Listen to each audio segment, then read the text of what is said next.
Okay, so we're live and it's being recorded. Excellent.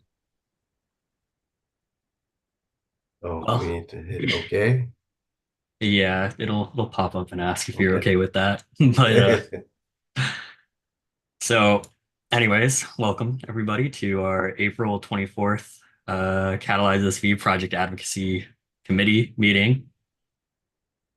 Tonight our main focus is going to be on the West Alma project, RCD that you're all working on, and we're excited to hear about that.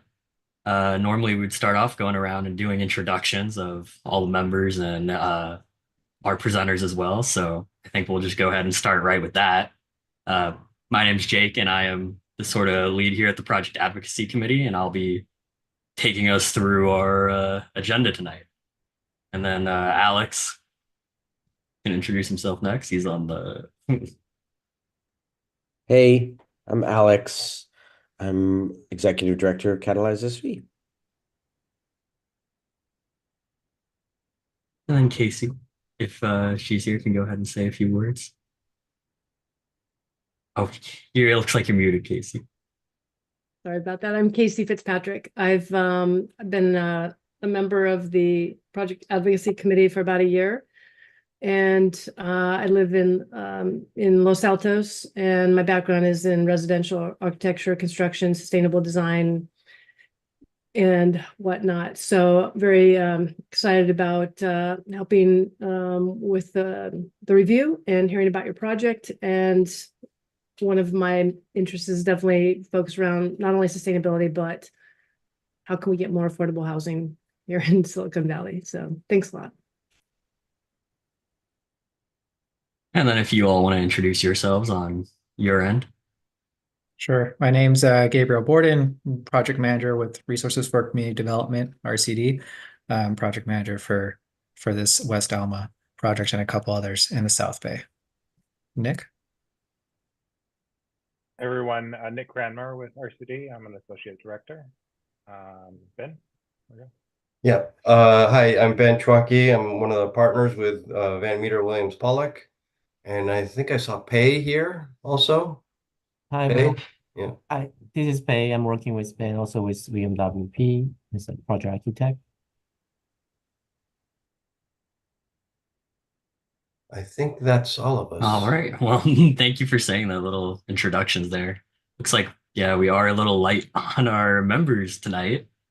So if we just want to launch right into the presentation, this is being recorded and live streamed as well. So we will definitely have people reviewing it after the fact. Okay, no problem. I'll go ahead and But share. yeah, do you have permission to share your screen? I do. Yep. Do that. The presentation you had put together looked very nice for tonight. So I was Great. excited for that. Awesome. All right. Well, then we'll go ahead and get right into it. So Yeah. thank you for allowing us to present here today, and we're excited to bring this project forward to the Project Advocacy Committee meeting.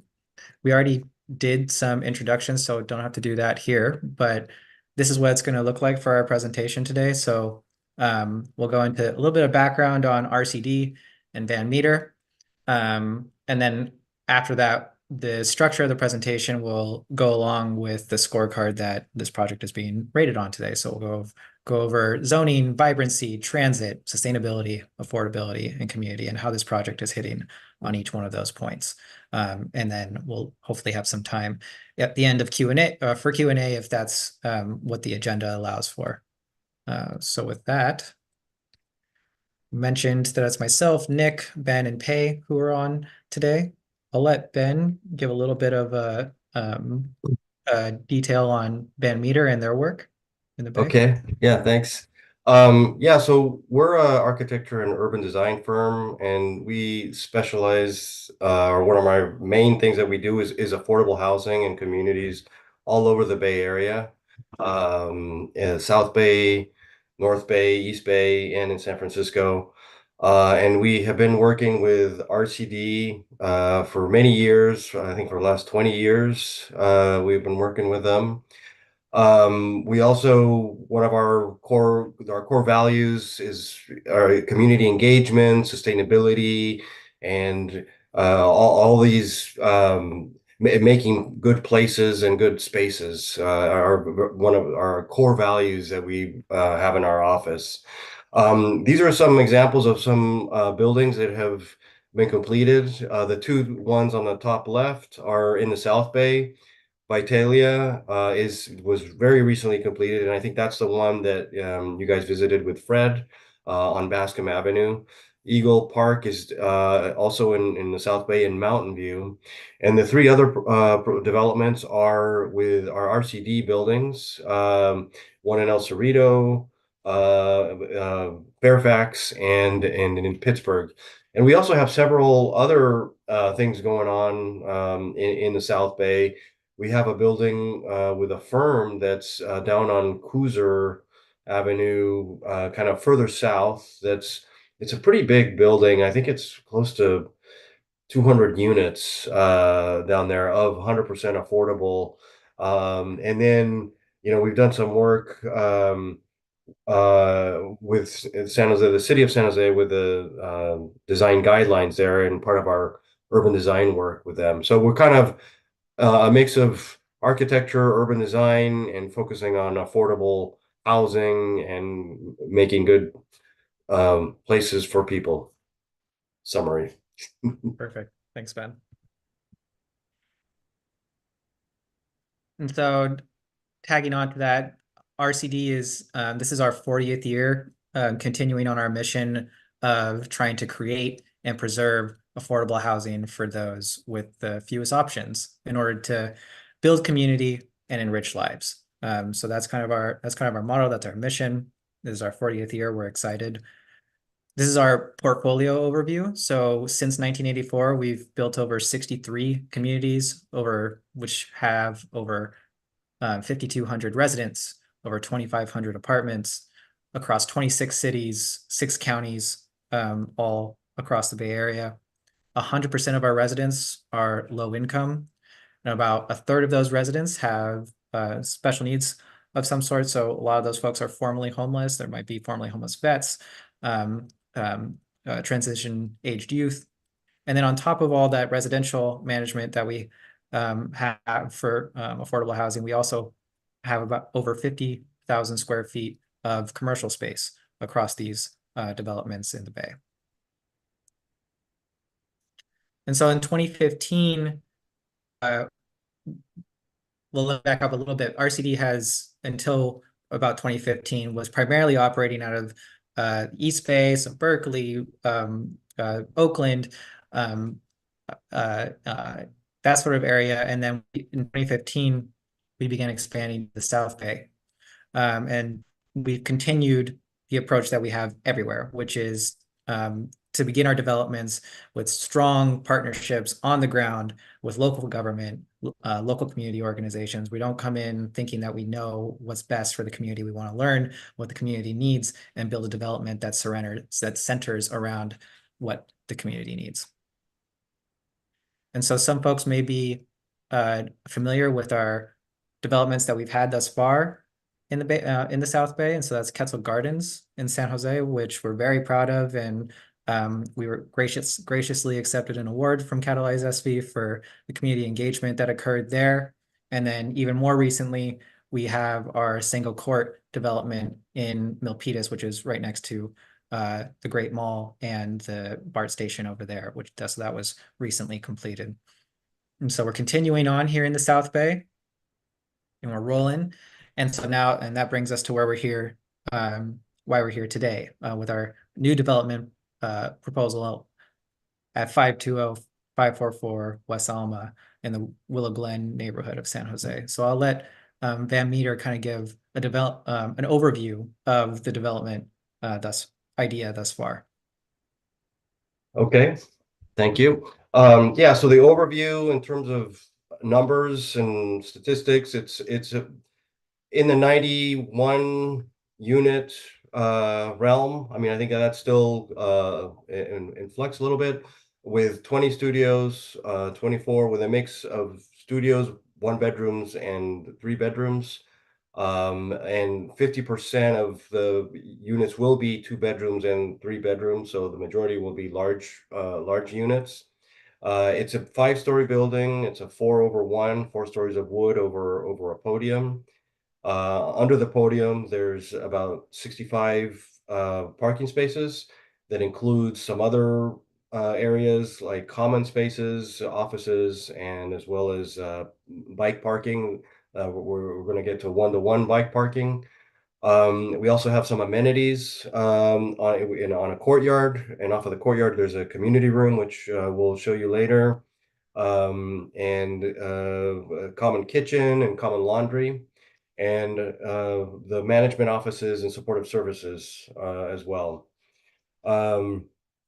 First and second floor open spaces. In terms of open spaces, yeah, this site, as you'll see, has this amazing opportunity with the Guadalupe River. And so there's an opportunity for an amazing open space at the ground level, as well as we have a courtyard in the building. So that's what we're really excited about on this. One of the things that we're really excited about on this development.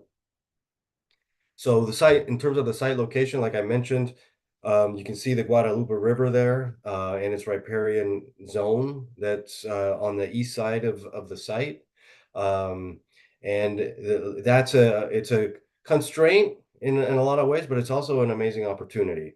And around it, you'll see there's some multifamily existing developments. There's a condo development to the south and kind of skipping the small site next to it.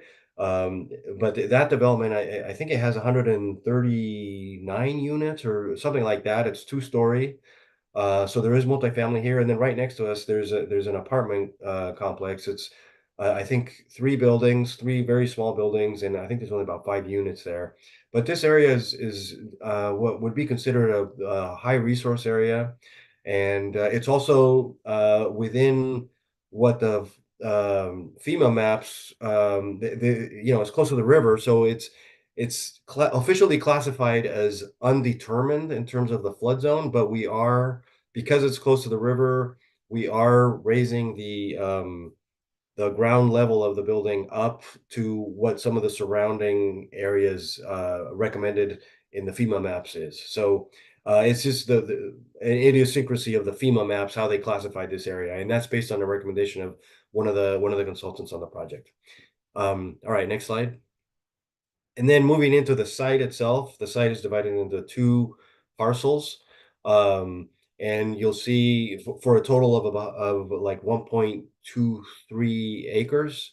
You'll see that parcel B has that green area there that covers about a third of it, of the site. And that area, about most of that area we can't touch, including a setback beyond that we can't really build on.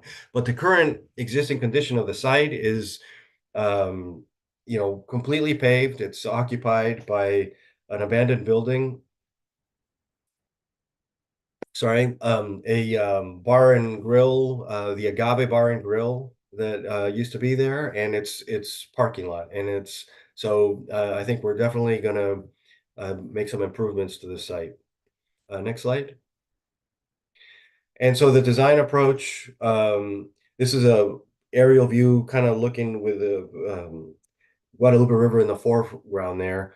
But the design approach is to create a connection between the open space within the building and the open space that's on the ground directly next to the Guadalupe River by establishing a U-shaped building with that courtyard that kind of cascades down into these riparian area. So you have a kind of transition between a very kind of formal courtyard, with planters and just kind of more stylized, I would say, or informal, that gradually steps down to the ground and is still, landscape and kind of man-made, but until it becomes, and then it goes into the river, and it's just completely kind of natural and more wild.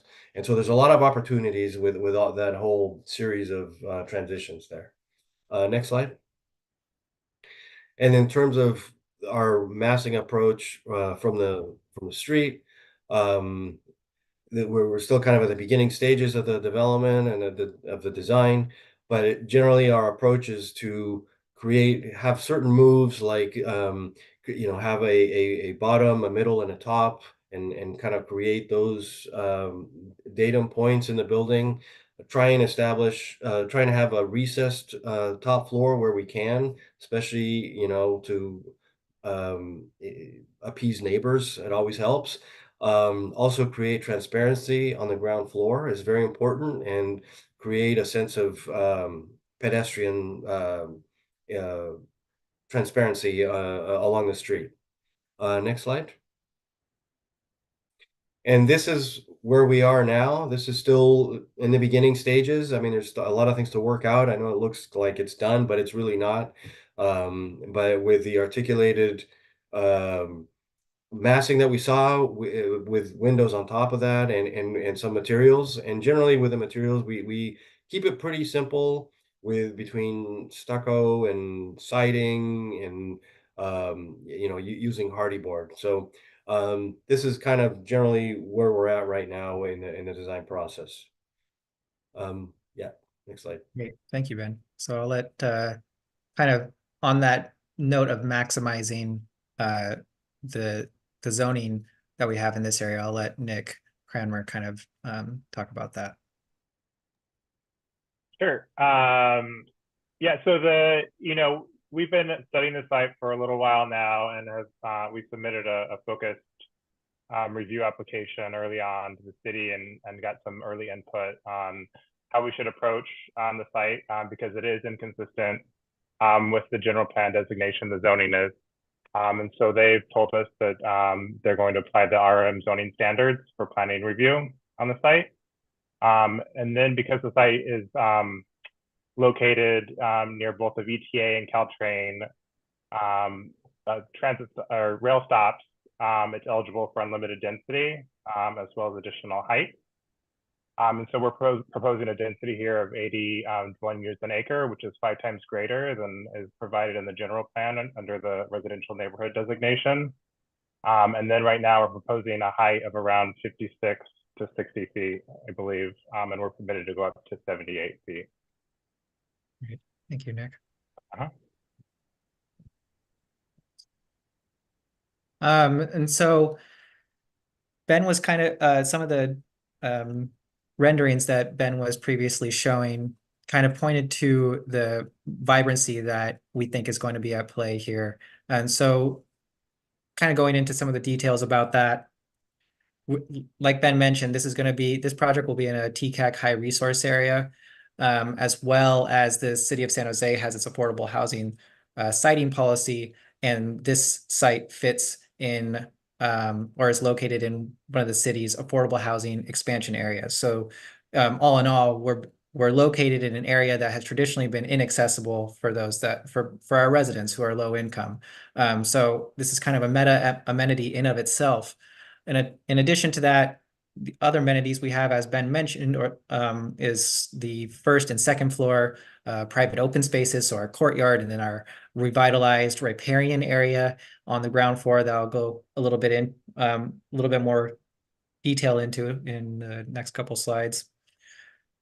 Also, like Ben mentioned, we're co-located right next to the Guadalupe River, and we've received confirmation from the Santa Clara Valley Water District, and also who will be doing a project in partnership with the Army Corps of Engineers to install a trail on the opposite side of the Guadalupe River, the opposite side from our development. And so that'll catalyze even more, have access to outdoor spaces, to connection to other parts of the city of San Jose via walking and biking. And then we have our traditional amenities such as parks, grocery, pharmacies, schools, transit, commercial across the street, and community centers, which I'll also go into a little bit on our next slide. So this is all just pointing to like the hustle and bustle, the activity, the vibrancy that's going to be associated with this development.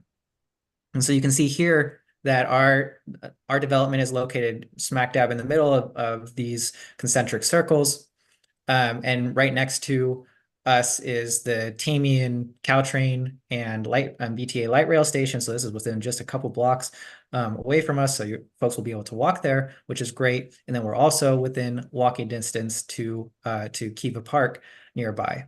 And then within a mile radius, we also have the Willow Glen Branch Library. We have a Safeway that's really not too far. We have an elementary school, Galarza Elementary School, and then we also have the Washington Neighborhood Health Center, which is all nearby. So these are all amenities that are either within direct walking distance or within a short bike or car ride if needed. And then bringing us back to the restored riparian landscape, this opportunity that Ben mentioned. Like Ben mentioned, this is just currently a asphalt parking lot. It's taking away from what it could be, and so to the right are some examples of developments that I think that Van Meter has worked on, that have restored or that have created these permeable paths along with natural native plants, and kind of like Ben mentioned, this transition from a second floor courtyard into a kind of more wild and natural landscape area before you're able to see the Guadalupe River. And we're even planning to have as a last kind of transition point is an overlook that will go from this this restored riparian landscaped area to the river. Those were GLS. By the way, yeah. Yeah, they do a great job. The GLS, I don't know if people are familiar, the landscape architect, they're really, really great. And those are all examples of some of their developments with these kind of linear parks that they've done. Anyway, Yeah. sorry. Yeah. No, and it's great because the current plan is for this pathway here to be potentially a emergency access for fire department. It'll still be a permeable path.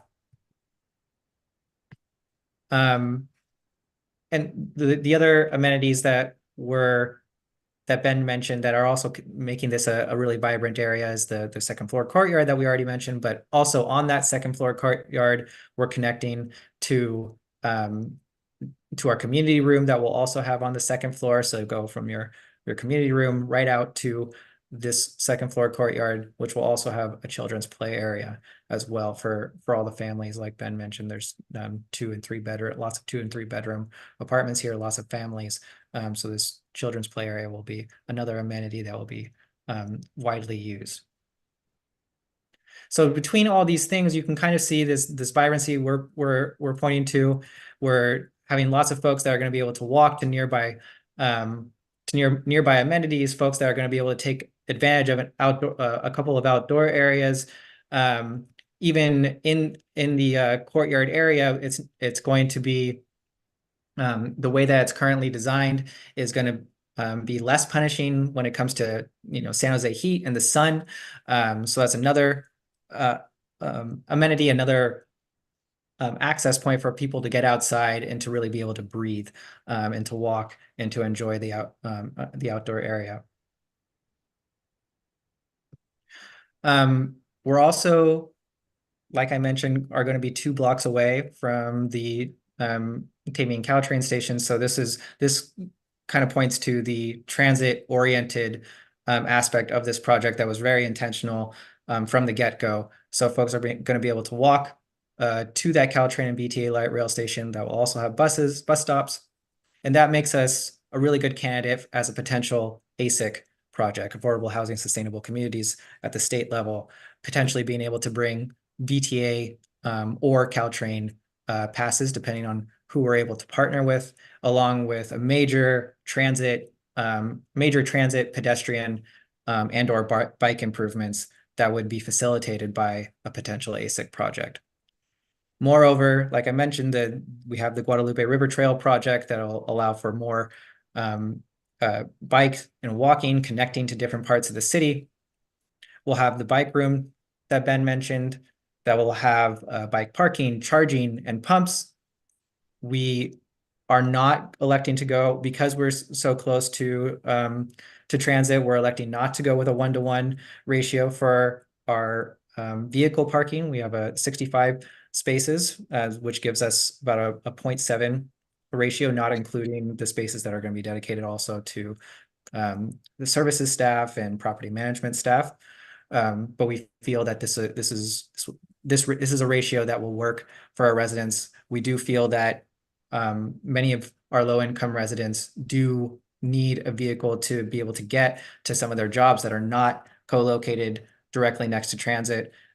So some amount of vehicle parking we feel is necessary, but because we are so close to transit, definitely not a 1-to-1 ratio. So we feel that's a great sustainability measure there. And then, like I mentioned, residents will be able to walk to groceries, park, and commercial that's right across the street. And you can see some of these examples of what the pedestrian frontage would look like on West Alma. The bike room that we would have in the building, and then also the walkable surrounding environment that I was alluding to earlier. So we feel that the totality of all of these things makes for a very transit-oriented project, not just alluding to bike, or not just alluding to bus and train, but also to active modes of transportation, scooters, bikes, and walking. We also, that kind of ties into that active transportation component of our project also. While that's also a sustainability feature, we will have on-site sustainability features that are irrespective of that. So this project will have a solar system, photovoltaic panels for on-site solar generation. We'll have Energy Star appliances. We'll have stormwater control in the form of bioretention planters. This building will be 100% electric. It'll be Greenpoint rated. As Ben mentioned, we'll have raised planters along the site. We'll have our bike parking, drought tolerant and native plants, some of which will be required by the city. Our city always aims to have low flow plumbing fixtures at our developments to use the least amount of water possible. And then, of course, low or no VOC painting throughout the building, and as much natural ventilation as possible. So we feel that these make for extremely sustainable developments, and this one being quite sustainable, as close to transportation and all the amenities as it is. And as we alluded to at the beginning of the presentation, as a nonprofit affordable housing developer, it's our bread and butter to provide 100% of our units as affordable units, with average affordability for this project is predicted to be just under 40% of average median income. Given that there is no commercial tenant currently occupying the Agave Bar and Grill, that tenant shut down operations, I think, a couple years ago. Given that there will be no relocation of commercial nor residential tenants for this project, this development, 20% of the units will be reserved for formerly homeless households. So this is the special needs households that I was referring to earlier across RCD's portfolio. A third of our residents are fit within this special needs designation. And so we have a lot of experience here providing on-site supportive services. And then at least 50% of the units will be reserved for families, 2 and 3 bedroom units. And income limits will range between 20% and 50% of average median income. And so you can see examples of the rents that folks in today's dollars would be paying at the 30% AMI level, 20% and 50% AMI level. And so if folks are interested in seeing this, we can always provide it after the presentation as well. So that gets into the affordability of the property. And then last but not least, we have community. And this is something that's really near and dear to RCD's mission and how we go about doing our developments. It's what we were very proud to do successfully at Quetzal Gardens, and we plan to do it here as well. So our approach is to engage with community leaders of other nonprofits at really early stages now of pre-development to learn about the community needs. We invite neighbors, we invite faith-based partners, we invite community-based organizations that are really tied into the immediate area of the development. And we get feedback from all those folks to inform and revise and improve the development concept. And so with that, thus far, we've already done a good amount of community engagement. We had a large neighborhood community meeting on March 14th of this year. And so we connected with Councilmember Deb Davis's office, for which the development resides in, the Willow Glen, Goodyear, Mastic, and Alma neighborhood associations, since we're kind of at this intersection of a few of the neighborhood associations in the area. As well as we're kind of at this intersection of, while we are in Councilmember Deb Davis's district, there's actually some of the city's other districts that are nearby as well. So we connected with those nearby council districts, the district attorney's office, SJPD. We reached out to the city's planning and economic development departments, all with the intention of really trying to make sure that we were connecting with the right folks who would be interested in providing some feedback and really partnering with us to make this the best development possible. So we sent in addition to that, we sent flyers to all households within 300-foot radius of the development, and got a pretty good response. And so we had this community meeting, and I'll go into some of the things that we heard in the next slide. We also had we reached out to Sacred Heart, and we were able to provide a presentation to their Housing Action Committee and survivors of the street committees. A little bit of detail for who those committees all are right there at those bullet points that folks can look at later. But those committees were focused very much from a lived experience point of view with affordable housing and homelessness, and so able to get some great feedback there for both operations and design of the development. And then we also presented at the Goodyear, Mastic, and Alma Neighborhood Association meeting very recently. And so with all of that community engagement thus far, we have heard this. And so far we've heard that we need to have a robust on-site services plan and ensure the selection of a competent service provider. And RCD is, this is very important to RCD. Having on-site services that are accessible to all residents is integral to the success of the development and really integrating it into the community. And so many times we've partnered with Abode Services, and Abode has done a great job at our developments. They may be the potential service provider here as well. We've heard that we need to have some sensitivity to the Guadalupe River, which definitely we hear. Make sure that the development is complementary to the river health rather than the opposite, and that there is flood mitigation measures, which Ben was referring to earlier. We heard that multifamily housing actually makes sense on this site due to the surrounding multifamily uses and the fact that we're so close to transit. We heard that we need to make sure that we're maintaining privacy for our neighboring properties. So the condo association that Ben was referring to in our making sure that we're maintaining as much privacy and having as much privacy mitigation as possible for the development.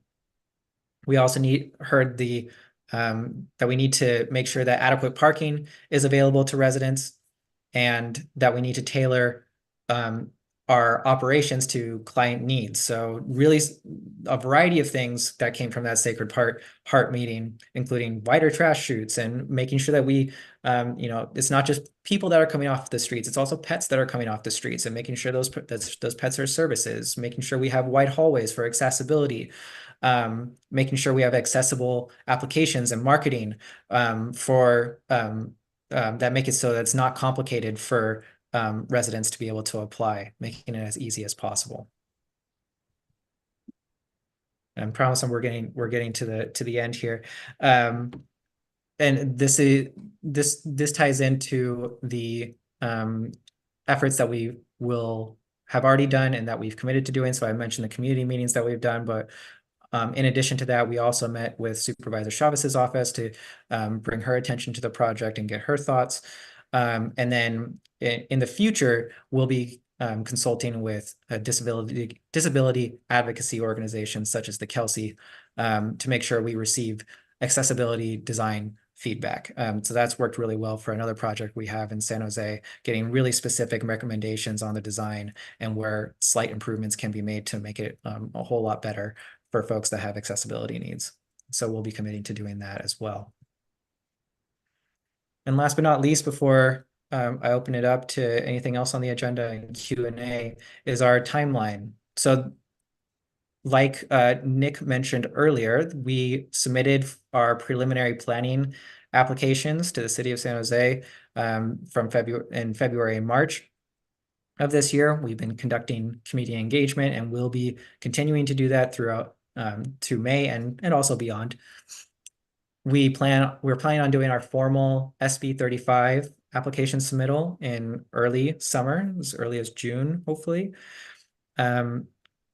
which will hopefully lead to a project approval in late summer or early fall of this year, while we work on securing local and state financing from November of last year to November of next year. We've already applied for City of San Jose funding. We're waitlisted, but we have the opportunity to increase our score there and potentially increase the priority for funding our development. We also plan on applying for tax credits, our building permit, and having construction close sometime, or all of that between November of 2025 and November of 2026, which will lead to a construction start date of November 2026 and a lease up in spring of 2028. And so with that, I'll open it up to questions. I'll also leave my contact information here in case we're not able to address any questions, or if folks who are watching afterwards want to reach out individually, that's my contact information there, and I can help answer questions. Thank you. Yeah, thank you, Gabriel. That was a super thorough presentation. So thank you for going so in depth on all of those topics there. And then we do have a couple of questions from Casey, who's been busy typing up some questions. So Casey, if you want to lend your voice to those, you can go ahead and ask more. I can just start reading them. Well, I think they're pretty straightforward. So I was curious about community engagement. Can neighbors or others review any info on the project and give you any feedback through an online portal, or do people need to show up in person? Yeah, good question. So for instance, the community meetings I was referring to, those were all virtual. And so folks had an opportunity to join from home. They were not in person. We did attend the Goodyear Alma Association meeting in person because that was the only option they had. So we showed up there. We intend to develop like an FAQs of sort based on the feedback we received from those presentations. So we'll be sharing that with all the email addresses that we got that registered for the community meetings that we've had thus far, so that folks will have a way of seeing how their feedback is being addressed. And we'll continue for other projects. We continue the community engagement as the design development goes on, and a lot of that is done virtually. And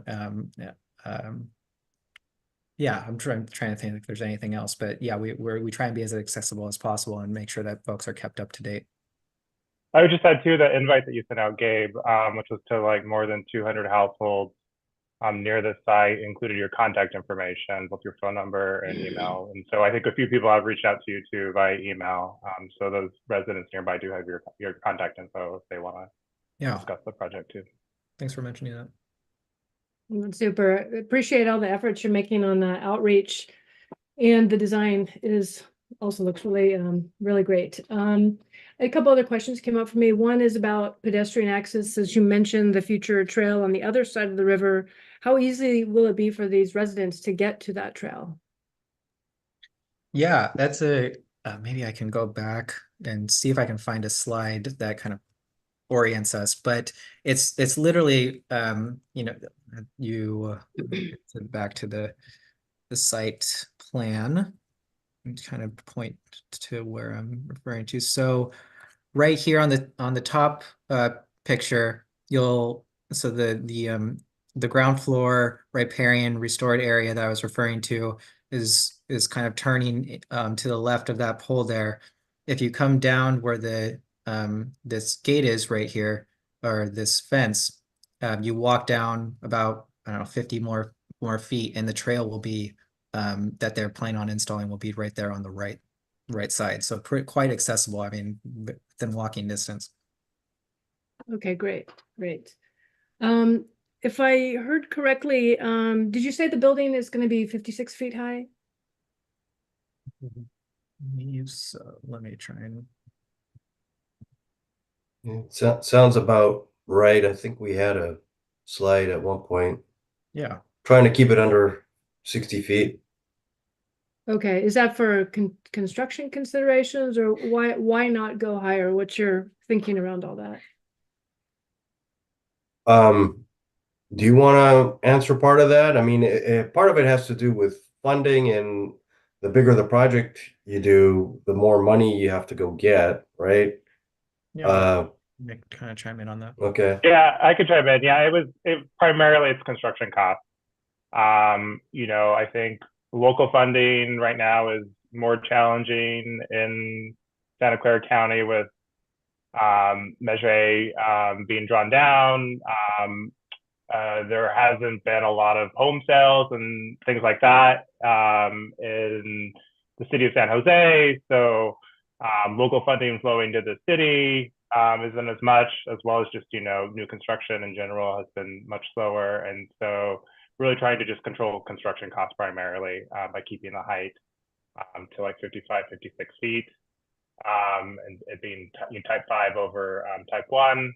You know, one other consideration we heard too is, you know, I think there is some concern around height in this neighborhood, you know, and so also just wanting to be cognizant too that we don't want to go too high in this neighborhood as well. Did you get that feedback from neighbors or not? We did. They recommended a 3-story to 4-story building, but that doesn't necessarily work financially for us as far as putting together a financially feasible project. We really need to be kind of at the 80 to 90 unit range. Right. The neighboring condo complex, so that was 2 stories, I think a previous slide said, or something like that. So that's the neighboring like height or density. Correct. Okay. I guess I would question if you're locked in on that, or if there's any way you could still explore doing any more on terms of density and height. And I guess I would say, you know, I mean, we definitely need more affordable housing like you're building. I mean, this is what's missing in Silicon Valley and Santa Clara County, and I would sure love to see more of it. So I guess I'm just curious: are we really locked in on this? You know, it's something we can evaluate. I think, again, like given where construction costs are right now, you know, where like units are costing, you know, 900,000 to into $1 million, you know, and I don't know, Gabe, you could maybe speak to. I don't know what Lupina, which is a 6-story building that we have in pre-development right now. It's located, I think, you know, a half mile, 3/4 of a mile from here. What those construction costs are looking like, but you know, as you know, as an architect, going up and having to do going up one additional story and having to do type 3 over type 1 does add substantial cost to the budget, and it's oftentimes those additional units aren't able to offset the cost for us because those rents, you know, are heavily subsidized and are below market. Whereas maybe a market rate developer might be able to do that. It's a little bit more challenging for us. Yeah, I think it's also worth pointing out that kind of coming back to the funding, we're at all levels of funding for this development and for affordable housing in general, we're being incentivized to lower costs as much as possible. The lower your costs, the more competitive you are for that funding. And so like, for example, with the city of San Jose, they have a cap on how much they're willing to provide. There, Santa Clara County is running dry, and then at the state level, MHP, multifamily housing grant, and also IIG, we're not even sure if those will happen this year at the state level. And so RCD kind of has to grapple with, well, we want to provide as much affordable housing as possible. We also want to actually provide the affordable housing by getting the funding and making it feasible. So it's like we can, maybe add more density, it adds more costs, and that would, if we actually got funded, we would be able to bring more value. But we're finding that it's so competitive out there that we might just not get funded, and then the development just doesn't happen at all. And now we just have less affordable housing on a less, now, which we need, as you were pointing to it, we need it now. So it's a conundrum. Yes, thanks for explaining that. And maybe, Casey, if the regional ballot measure gets passed in November, that would provide more funding. That would replenish Measure A like coffers, and hopefully RCD can play with heights here, because you can guess, RCD, that we would want to see higher. Makes sense. Yeah, and we did have an exploratory conversation with Santa Clara County Office of Supportive Housing, who kind of talked about their woes that they have right now when it comes to Measure A being dried up. But they did point to, if the bond happens, then we could have some conversations, and there might be more opportunity here, but we don't know if it's going to happen, so we can't commit anything. So yeah, agreed that would really open doors.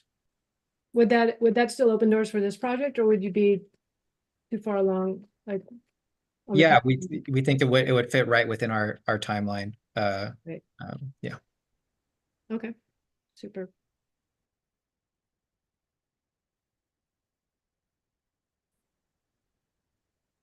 Any other questions? I had some questions about the vibrancy aspect of the project, kind of with the side of the building facing West Alma, and then also the like pedestrian access corridor along the side there. The landscape architect that you mentioned, GLS, those the photos, are they worked on the Emeryville Greenway or bikeway, which is like a pretty impressive bikeway. So Yeah. yeah. Yeah, that's their project. Yeah, I recognized it there in the pictures. And that's it's a very nice area when you ride down that.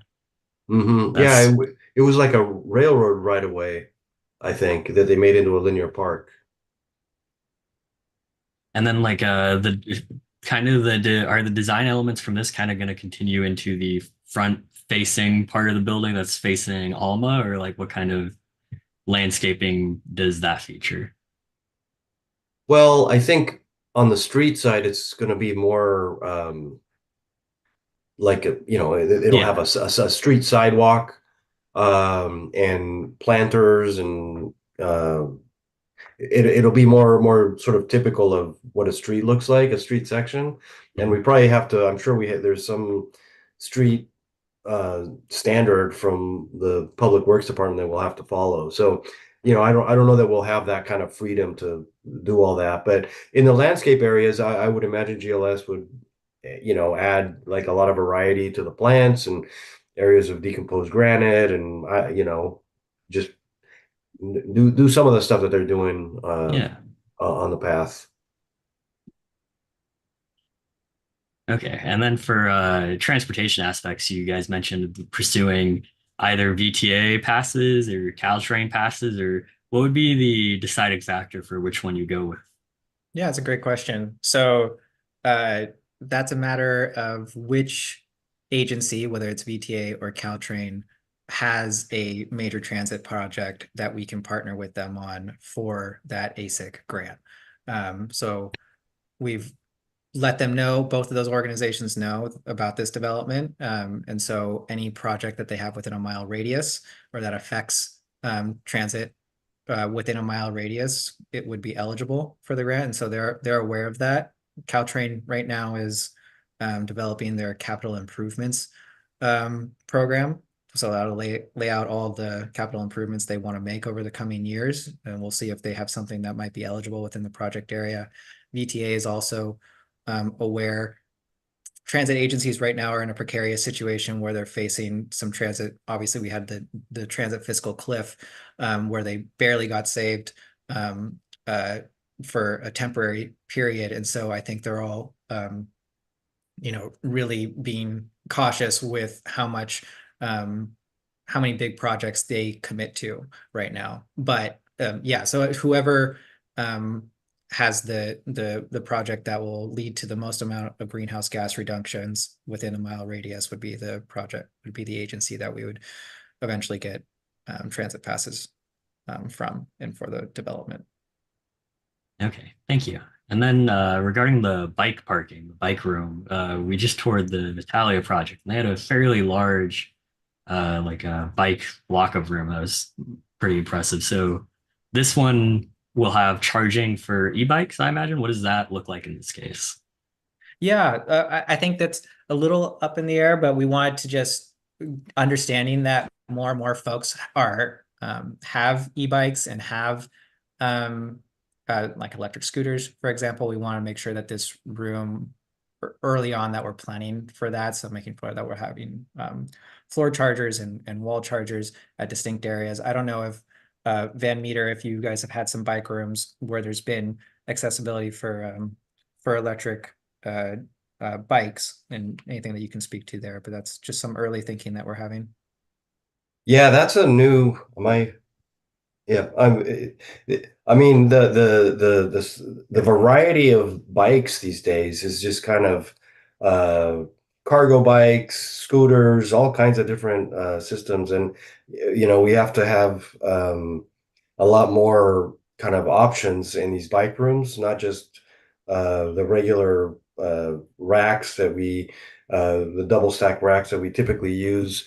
But yeah, and it makes it a little bit more complex in terms of where things go and fit in. But and there's no there and the other like the standard, there's no real standard for a lot of these bikes. The cargo bikes are there's so many different sizes. So we generally have an area for cargo bikes with charging stations, and then another area for regular bikes is the way we've been doing it. But it's still kind of a lot of different options are still kind of being developed out there Yeah, for most models of e-bikes I've seen, it's usually the battery is like removable and whatnot, so they can carry that away to charge that. But then also, so you do have like allocations for larger bikes, like cargo bikes, I guess. we are starting to do that. Yeah. Mhm. Yeah, because I mean that's a lot of people use them, with like a double bike or a bike to carry a kid, that has the trailer, or like a dual bike also. So yeah, they're becoming more and more common. Yeah, And thank you. Jim, we're thinking, I mean, Casey, you too, I'm sure have a take on this.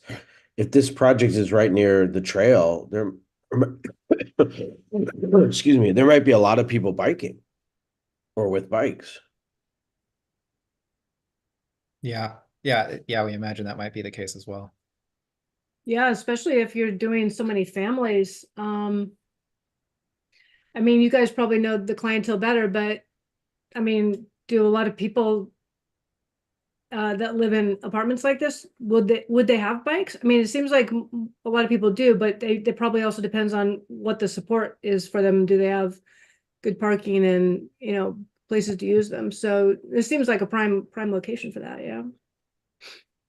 Agreed. Yeah, I don't know if Nick, you can maybe speak to some of our bike rooms at other projects and their utilization, but part of it comes down to like where the bike room actually is. We've had other projects where maybe the bike room is located in a corner of the parking garage or something like that, and so you have to like walk a long ways to go get to it. So maybe that doesn't facilitate you having easy access. So it's like put the bike room in an area that's directly accessible to like the elevator, to you know, from the street. That helps. And then we do find that like our Kessel Gardens property, I was there not that long ago, and there were definitely bikes that were you know, all over in that bike room. On the e-bike situation, we not many of our residents, our low-income residents, have you know, fancy e-bikes, you know, that we've been seeing. But by the time this project is actualized in, you know, 2028, that could vastly change. You know, e-bikes can become even more cheap. They become even more utilized. So it's, you know, it's kind of hard to predict what it will look like in the future. But anyway, Nick, I don't know if you have other feedback. Yeah, I mean, I think it's a mixed bag. I think some developments, there's more bike utilization than others. I would just also add, like, bikes aren't cheap either, and they're stolen frequently. So, you know, it's maybe a little bit more of a, I don't think probably every household probably is going to have bikes, unfortunately, but I don't Yeah, know for sure. that's probably true. But you also, I think you said like 20% is reserved for formerly homeless people, and I'm curious. I would guess that a lot of your low income and formerly homeless people probably don't have a car, right? So they still do need to get around. I think it's great that you're trying to support alternate transportation. So keep that up. Do as much as you can. So And for what it's worth, RCD, you know, this is really preliminary, but we're doing some work on the community engagement front with VTA around how they can reduce VMT. And one of the ideas they're sharing out with the community, you know, which they're going to explore, and again, this is super preliminary, but is providing subsidies for e-bikes to low-income folks. it's fascinating. That'd be great if that continues. Yeah. So maybe keep an eye out or just food for thought. Yeah. Yeah, and that might fit also into the potential ASIC project that we're referring to. So good to keep in mind. Thank you. One question on sustainability. You mentioned that it's going to be Greenpoint rated, and I'm guessing it's probably minimum LEED silver required, right? Are you getting LEED certified, and can you do better than silver on that? We sometimes we'll do LEED certifications, but more often than not, we aim for a Greenpoint rated gold, which we feel in our experience is just as robust. I don't know if Nick, if there's anything else you want to. Yeah, I mean, historically we have done LEED. Again, with just given the cost of construction and funding, we haven't done a LEED project in recent time. The majority are either Greenpoint Gold or Greenpoint Platinum. Does San Jose require LEED silver on all its buildings like this? It does. Yeah. I, But they can do an equivalent, is my understanding. Got it. Yeah. Is that your understanding too, Nick? Yeah, my understanding is typically it's the flexibility to do Greenpoint or LEED. And so, yeah, like you said, I think I'm not sure of the specific requirement, but typically Greenpoint Gold meets the requirements of our funders.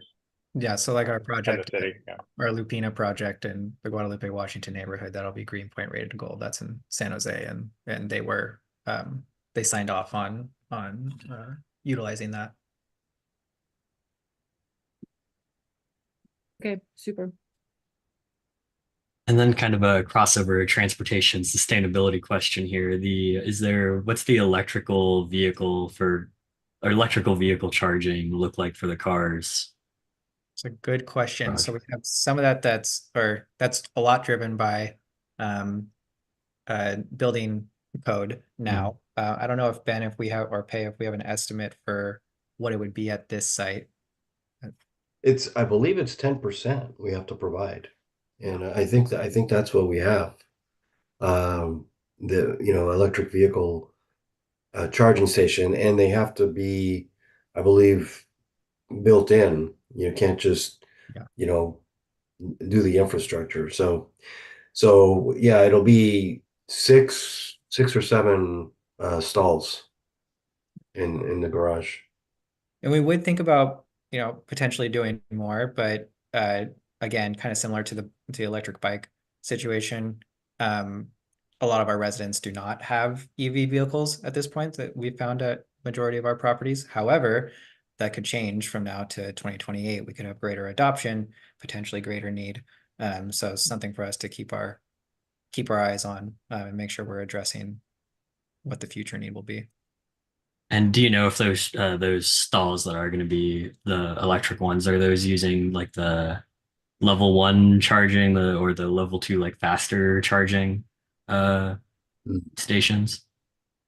I think that's in the code, and Okay. the code changed, so I'm not exactly sure on what the requirements are for that, if it's level one or level two. I think it's level 2, but I could be wrong. Is it? Okay. All right. Thank you for that. I was out of curiosity, I see your comment here in the messages, just the Visalia project. What's inspiring about it? Is it the design? Is it something about like the open space, or just curious? Yeah, what your experience was with that project? I mean, I think the signature element is the public art I um, see. there that is, and the interesting thing about VMWP's choice is the art actually shines more from the inside of the building than it does from the outside, which means the residents, I think, are generating greater joy from it than probably the folks walking by. And so it really centers the residents of affordable housing in the project. Um, there's also some features that Affirmed and VMWP invested in, like, and I know this sounds very micro, but like the light fixtures in front of the front doors of each of the units is really cool and distinct. I put some photos up for Catalyze This via up on Instagram, I think, if you want to check them out. But just those little design choices really bring it, yeah, it just doesn't, it has that thing we always want to say in your industry, which is it doesn't feel like affordable housing. Um, and the courtyard is nice. Yeah, I mean, I've talked with other architects who saw the site and they were really impressed by it. The community room is quite nice.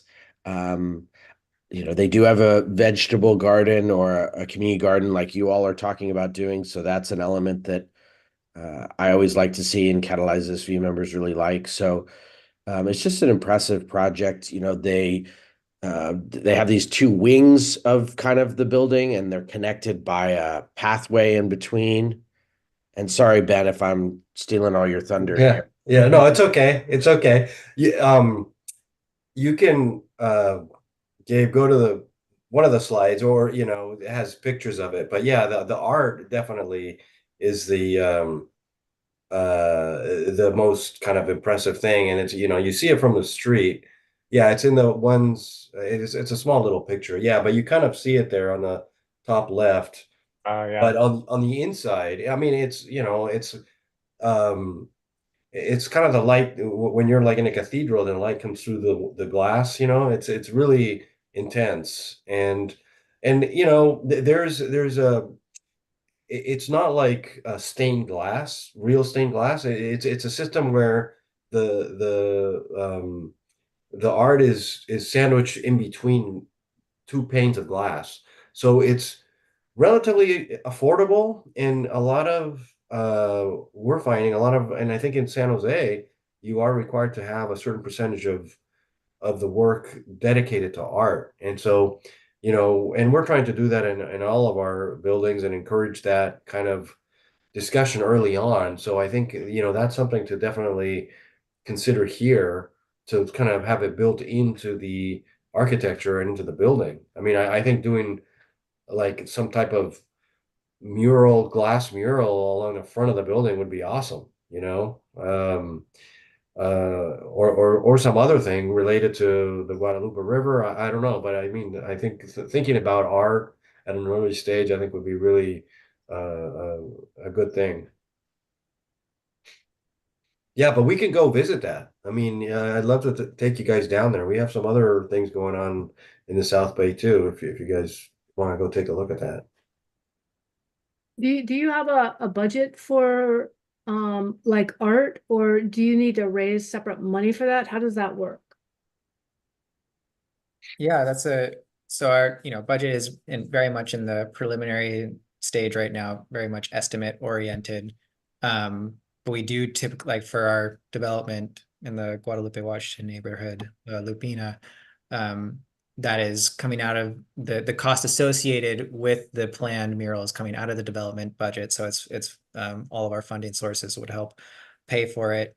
It is an added cost, but we like for that community, it was really important that we had, a very vibrant mural on the front. So it was pretty much a need that RCD needed to budget for. So we in the community engagement we've done thus far, we haven't heard like a massive desire to have art. That doesn't mean that there's folks that we just haven't connected with in the nearby area, neighbors of ours that might be interested in that, and the thoughts they have there. That's part of the community engagement process for Lupina.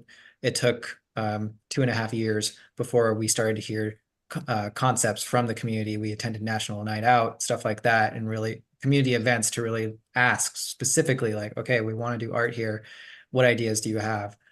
So that might come a little bit down the line, but we'll ensure to budget for it appropriately.